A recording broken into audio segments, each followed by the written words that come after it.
ついにですね、このサブバートの誕生秘話を語る日が来ました。もしよかったら今回の動画最後まで見ていただければ嬉しいです。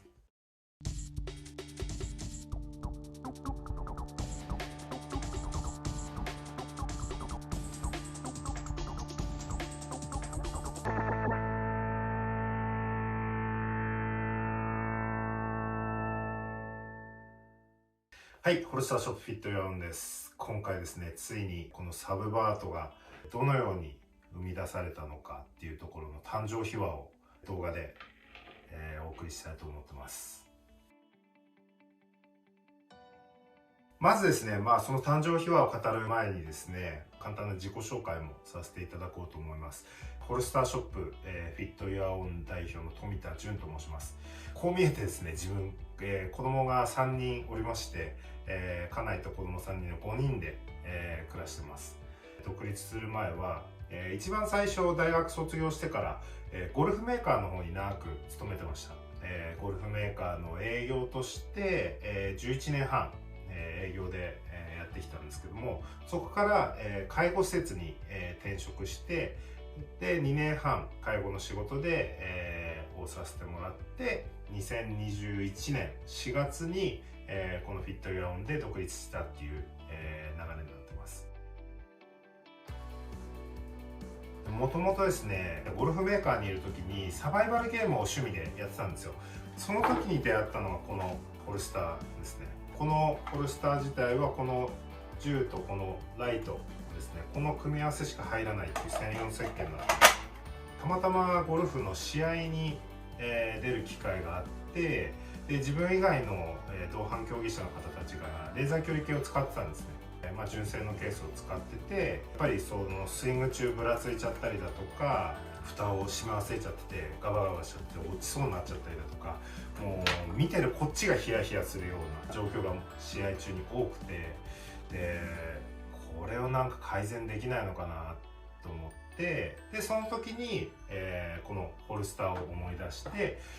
距離計専用のホルスターを作ったら出し入れものすごく楽になって、やっぱりゴルフのプレーもすごくスムーズになるんじゃないかなっていうところがもともとのサブバートの、誕生するきっかけになりました。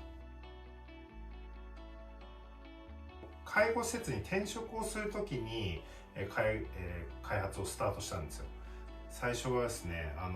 開発をする段階で本当にもう手探りで、もう今までにないものだったんで手探りで、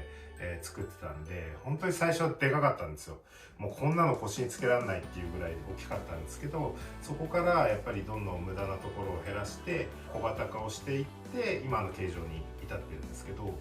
客様のお声を、いただきながら、開発を進めてきました。開発スタート自体が介護施設への転職だったんで、全て開発自体は、介護の仕事が終わってからやってました。朝の7時半から、夕方5時半までやっぱりおじいちゃんおばあちゃんの世話をして、でそこ終わってから5時半に終わってから大体6時ぐらいからですね、開発をスタートして、夜中1時2時ぐらいまで4畳半の納屋にこもって開発をしたんですけど、でもそういう中でもですね、やっぱり今までにない人が考えなかったようなアイディアだったんで、もうその開発に没頭していろいろ試行錯誤してました。今までにないものを作るんで、指先の怪我もそうですけど、工具でやっぱり一回骨を折っちゃったこともあったんですよ。指もパンパンに膨れちゃってたんで、もう割り箸を当てて、もうテープでぐるぐる巻きにしてでもう包帯巻いて介護の仕事をしてたんですよ。やっぱり開発をスタートする前に、やっぱり家内にですね、人が考え得なかったものを、開発するから、もう子育ては頼むと。一番手かかる頃だし、上もまだちっちゃかったんで、もうその子供3人を子育てをもう頼むと。もう1年になるか2年になるか分かんないけど開発をして、今までにないことをしたいから、もう子育ては頼むってもう家内に、任せたんで、本当に家内には足を向けられないですね。でやっぱり本当開店してからなかなか正直売れなかったんですよ。それでもこう自分が考えたアイディアっていうのは必ずゴルファーの常識を変えられるっていう自信はあったんで、いやー、最初1個目売れた時は本当に家内と泣いて喜びましたね。日中の介護施設での仕事もですね、やっぱりおじいちゃんおばあちゃんと話す時間が多いじゃないですか。純ちゃんね、こういう私たちの時代はこういう時代だったからやりたいこともできなかったのとか、後悔をしてるっていう話をよく聞くんですよ。こう80歳になっても90歳になってもやっぱりやらなかったっていう後悔は一生残っちゃうんだなっていうのを強く感じて、日中介護の仕事をして、夜開発して制作してっていう、ここまでやりきって売れなかったらもうしょうがないっていうところまで行った上でやめるんだったら後悔はないと思うんですけど、やらない後悔をしたくないなっていうところも原動力の一つにはなってましたね。でですね、その介護の仕事が実家の仕事なんで、そこを継ぐために、ゴルフメーカーから、転職し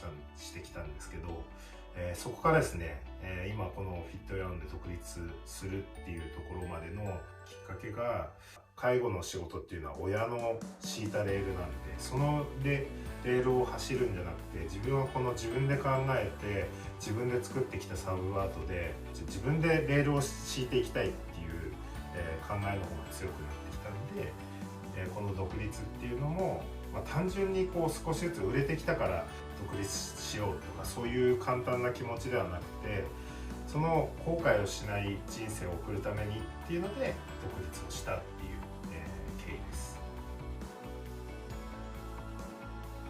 今までやっぱり体験したことのなかったこう出しやすさというか、体験を売るっていう感覚にどちらかというと近いんで、今までゴルファーが考えられなかったような、アイテムが開発できたとは思ってはいるんですけど、まだまだこう進化する部分っていうのは多いと思ってます。アイディア次第でどんなホルスターでも基本的には作れます。もしですね、こんなホルスター作れないのっていうのをこの動画のコメント欄にですね、コメントいただければ、ありがたいです。はい、いかがでしたでしょうか。ちょっと長々とですね、語らせてもらったんですけど、やっぱり怪我したり、介護の仕事でこういろいろ言われたりね、いろんな思いが、詰まった商品なんで、口コミでですね、広めていただけるとすごく、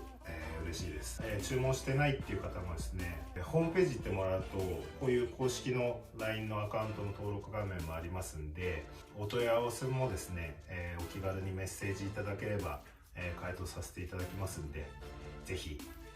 よろしくお願いします。もし今回の動画良かったという方は、チャンネル登録の方と、高評価の方もいただければ、嬉しいです。